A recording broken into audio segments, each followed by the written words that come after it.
দাদা রণজয় বিষ্ণুর সঙ্গে নাকি প্রেম করছেন বোন মিশমি দাস, এমন একটা খবর বেশ কিছুদিন ধরেই সামাজিক মাধ্যমে ঘুরপাক খাচ্ছে। এখানে জানিয়ে রাখি, বর্তমানে জনপ্রিয় সিরিয়াল কোন গোপনে মন ভেসে যেতে দুজনে অর্থাৎ রণজয় বিষ্ণু এবং মিশমি দাস দুজনে দাদা এবং বোনের চরিত্রে অভিনয় করছেন। এখানে তাদেরকে দাদা এবং বোন বলে সম্বোধন করা হয়েছে সেই সিরিয়ালেরই প্রসঙ্গ টেনে। যদিও সম্প্রতি দিদি নাম্বার ওয়ানের মঞ্চে গিয়ে মিশমি দাস রণজয় বিষ্ণুকে দাদা বলেই সম্বোধন করেছিল।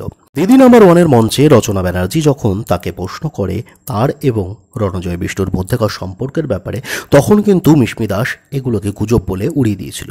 কিন্তু যা একবার রটে তা এত সহজে কি মেটে?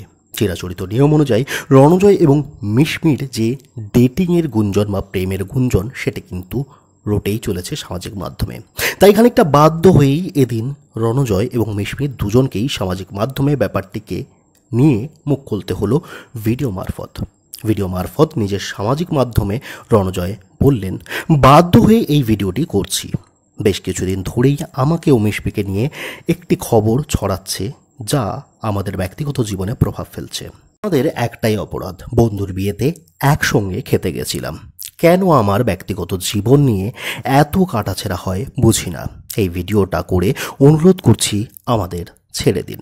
রণজয় আরও জানান যে এখানে আমাদের একটা বন্ধুত্বের সম্পর্ক আছে, আর আমরা এখানে একসঙ্গে কাজ করি, পুরোটার উপরেই প্রভাব পড়ছে। বিভিন্ন লোকজন আমাকে আর মিশমিকে ফোন করে জিজ্ঞাসা করছে, এটা অনৈতিক।